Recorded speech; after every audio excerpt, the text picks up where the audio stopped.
नमस्कार। आप सभी का स्टडी हिंदी 786 यूट्यूब चैनल पर स्वागत है। आज हम भक्ति काल के महत्वपूर्ण तथ्यों को पढ़ेंगे।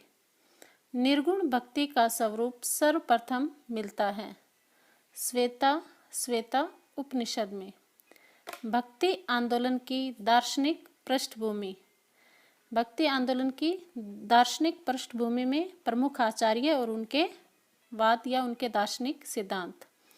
शंकराचार्य का दार्शनिक सिद्धांत है अद्वैतवाद, रामानुजाचार्य का विशिष्टाद्वैतवाद, वल्लभाचार्य का शुद्धाद्वैतवाद, निम्बकाचार्य का द्वैताद्वैतवाद, मध्वाचार्य का द्वैतवाद और गौड़ीय संप्रदाय जिसे चिंत्य भेदाभेद भी कहते हैं, इसका है चैतन्य महाप्रभु।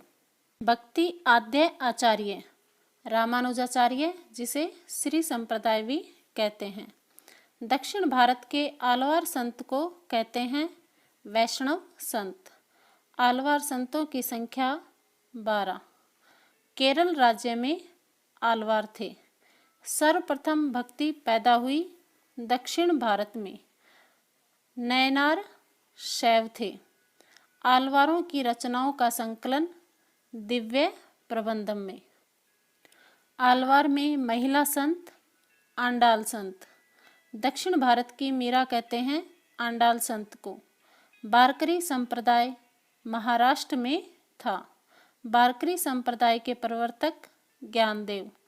वारकरी संप्रदाय से संबंधित नामदेव सर्वप्रथम हिंदी में निर्गुण संबंधी कुछ पदों की रचना करते हैं।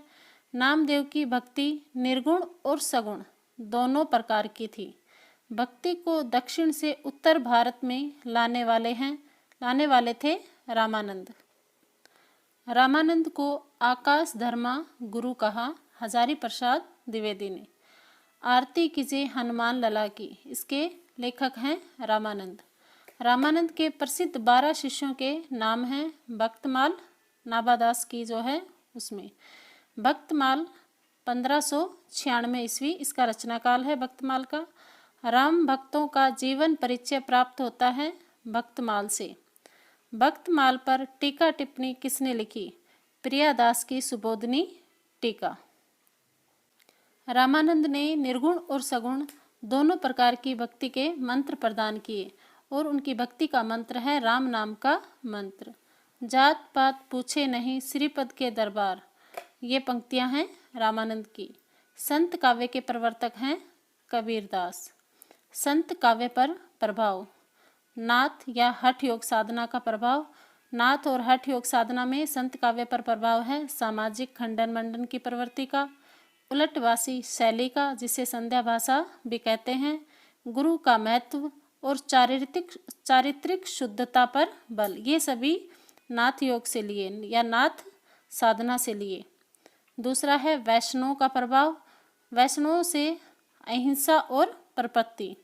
सूफियों का प्रभाव। सूफियों से उन्होंने लिया प्रेम तत्व, भावात्मक रहस्यवाद। इस्लाम का प्रभाव एकेश्वरवाद और दर्शन का प्रभाव शंकराचार्य का अद्वैतवाद। संतों ने वैदिक कर्म कांडों के खंड की परंपरा को कहाँ से ग्रहण किया? बौद्ध से। संत किसी भी रूप में प्रभावित नहीं थे जैनों से। संत ने सूफियों से ग्रहण किया भावात्मक रहस्यवाद। संतों ने नाथों से ग्रहण किया हठ योग साधना। चारित्रिक शुद्धता पर बल दिया गोरखनाथ ने। सामाजिक खंडन मंडन की प्रवृत्ति को संतों ने कहाँ से ग्रहण किया? नाथों से। सामाजिक खंडन बाह्य आडंबरों का विरोध और वर्ण आश्रम व्यवस्था को कहते हैं। नाथों और संतों के मध्य कड़ी किस संप्रदाय को माना जाता है? निरंजनी संप्रदाय। निरंजनी संप्रदाय के प्रवर्तक हैं हरिदास निरंजनी।